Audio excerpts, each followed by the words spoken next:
Maio 7. 1 Samuel 1, verso 1 a 2, verso 22.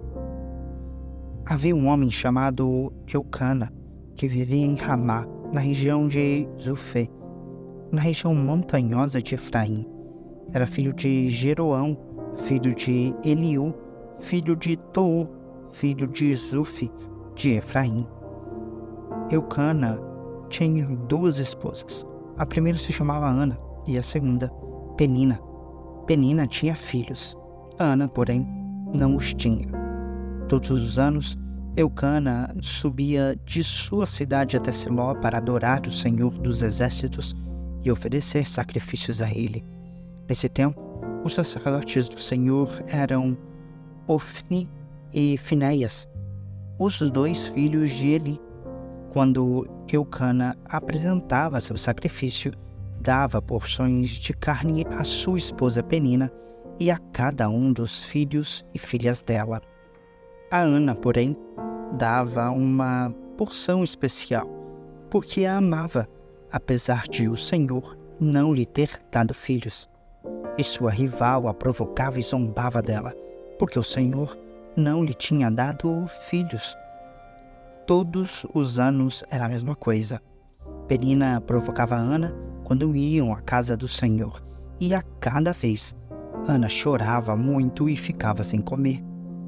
Ana, por que você chora? Perguntava Eucana, seu marido. Por que não come? Por que está tão triste? Será que não sou melhor para você do que os 10 filhos? Certa vez, depois de comerem e beberem em Siló, Ana se levantou. O sacerdote Eli estava sentado ao lado da entrada do templo do Senhor. Ana estava muito angustiada e chorava sem parar enquanto orava ao Senhor. Então fez o seguinte voto: Ó Senhor dos Exércitos, se olhares com atenção para o sofrimento de tua serva, se responderes à minha oração e me deres um filho, eu o dedicarei para sempre ao Senhor, e o cabelo dele nunca será cortado. Enquanto ela fazia sua oração ao Senhor, Eli a observava. Viu que os lábios dela se moviam, mas, como não ouvia som algum, pensou que ela estivesse bêbada. Até quando vai se embriagar? Disse ele. Largue esse vinho. Ana respondeu: Meu senhor, não bebi vinho, nem outra coisa mais forte.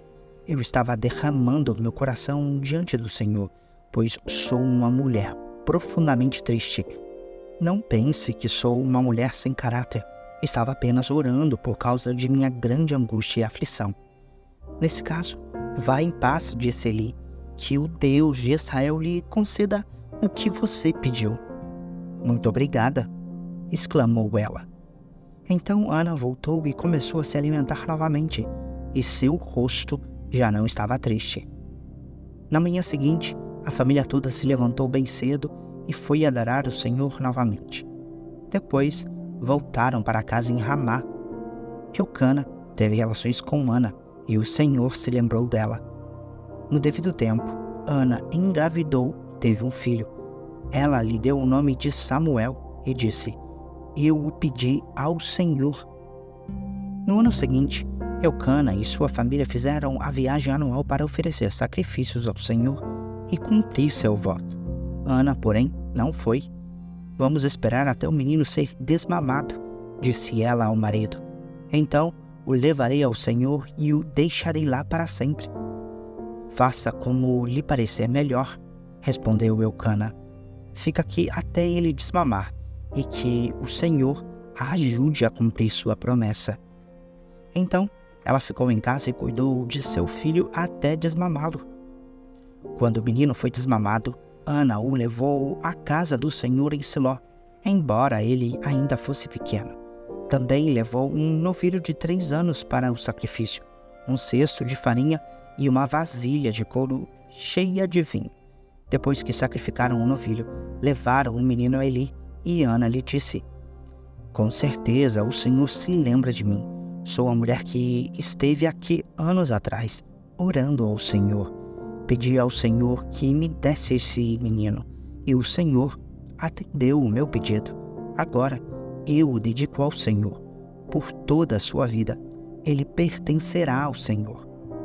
E ali adoraram o Senhor. Então Ana orou: meu coração se alegra no Senhor, o Senhor me fortaleceu. Agora dou risada de meus inimigos. Sim, eu me alegro porque me libertaste. Ninguém é santo como o Senhor. Não há outro além de ti. Não há rocha como o nosso Deus. Deixem de ser tão orgulhosos e soberbos.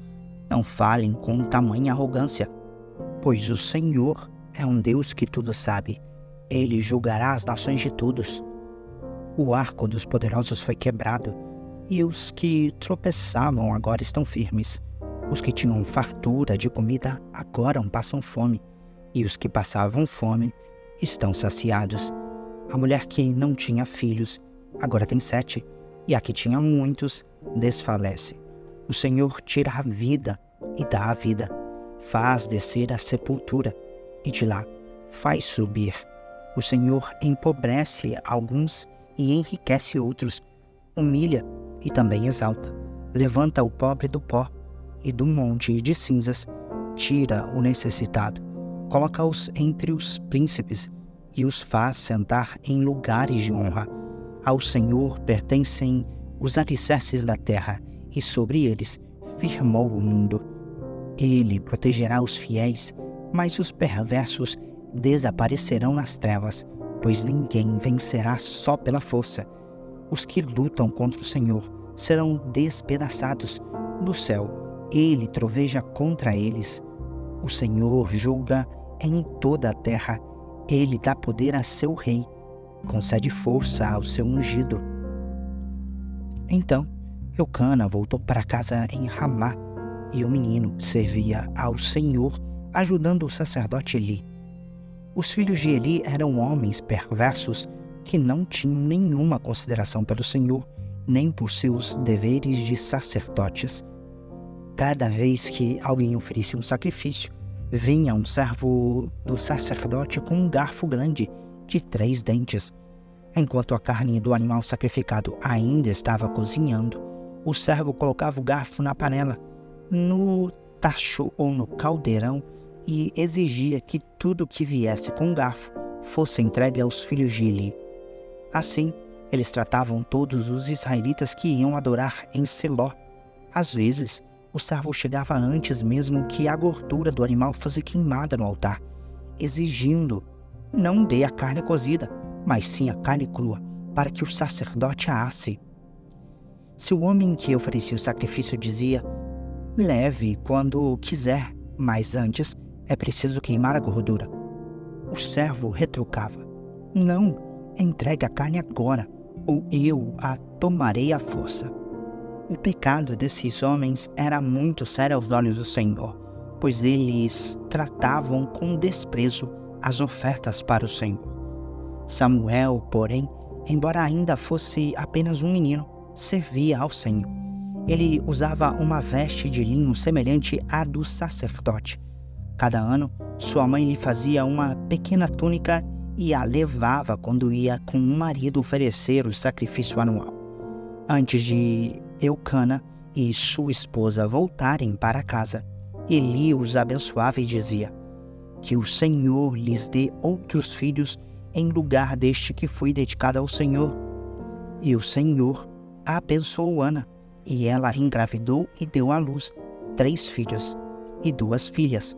Enquanto isso, Samuel crescia na presença do Senhor. João 5, versos 1 a 23. Depois disso, Jesus voltou a Jerusalém para uma das festas religiosas dos judeus. Dentro da cidade, junto à Porta das Ovelhas, ficava o tanque de Betesda, com 5 pátios cobertos. Ficavam ali cegos, mancos e paralíticos, uma multidão de enfermos, esperando o movimento da água, pois um anjo do Senhor descia de vez em quando e agitava a água. O primeiro que entrava no tanque após a água ser agitada era curado de qualquer enfermidade que tivesse. Um dos homens ali estava doente havia 38 anos. Quando Jesus o viu e soube que estava enfermo por tanto tempo, perguntou-lhe: você gostaria de ser curado? O homem respondeu: Não consigo, Senhor, pois não tenho quem me coloque no tanque quando a água se agita. Alguém sempre chega antes de mim. Jesus lhe disse: Levante-se, pegue sua maca e ande. No mesmo instante, o homem ficou curado. Ele pegou sua maca e começou a andar. Uma vez que esse milagre aconteceu no sábado, os líderes judeus disseram ao homem que havia sido curado: Hoje é sábado, a lei não permite que você carregue essa maca. Mas ele respondeu: O homem que me curou disse: Pegue sua maca e ande. Quem foi que lhe disse uma coisa dessas? Perguntaram eles. O homem não sabia, pois Jesus havia desaparecido no meio da multidão. Mais tarde, Jesus o encontrou no templo e lhe disse: Agora você está curado. Deixe de pecar para que nada pior lhe aconteça. O homem foi até os líderes judeus e lhes disse que tinha sido Jesus quem o havia curado. Então, os líderes judeus começaram a perseguir Jesus por não respeitar as regras do sábado. Jesus, porém, disse: Meu Pai sempre trabalha, e eu também. Assim, os líderes judeus se empenharam ainda mais em encontrar um modo de matá-lo, pois ele não apenas violava o sábado, mas afirmava que Deus era seu Pai e, portanto, se igualava a Deus. Jesus respondeu: Eu lhes digo a verdade. O filho não pode fazer coisa alguma por sua própria conta. Ele faz apenas o que vê o pai fazer. Aquilo que o pai faz, o filho também faz, pois o pai ama o filho e lhe mostra tudo o que faz. Na verdade, o pai lhe mostrará obras ainda maiores que estas, para que vocês fiquem admirados, pois assim como o pai dá vida àqueles que ele ressuscita dos mortos, também o filho dá vida a quem ele quer. Além disso, o pai não julga ninguém, mas deu ao filho autoridade absoluta para julgar, para que todos honrem o filho como honram o pai. Quem não honra o filho, certamente não honra o pai que o enviou. Salmo 105, versos 37 a 45. Tirou seu povo do Egito cheio de prata e de ouro, e ninguém das tribos de Israel sequer tropeçou. Os egípcios se alegraram quando eles partiram, pois muito os temiam. O Senhor estendeu sobre o povo uma cobertura de nuvem e lhe deu fogo para iluminar a escuridão. Quando pediram carne, enviou codornas, saciou sua fome com o pão do céu. Partiu uma rocha e jorrou água, que correu como um rio pelo deserto, pois ele se lembrou da santa promessa que havia feito a seu servo Abraão. Tirou seu povo do Egito com alegria, seus escolhidos com celebração. Deu a seu povo as terras das nações, e eles colheram o que os outros haviam plantado. Tudo isso aconteceu para que guardassem seus decretos e obedecessem às suas leis. Louvado seja o Senhor! Provérbios 14, versos 28 e 29. Uma população que cresce é a glória do rei, mas a falta de súditos é a ruína do príncipe. Quem tem entendimento controla a sua raiva.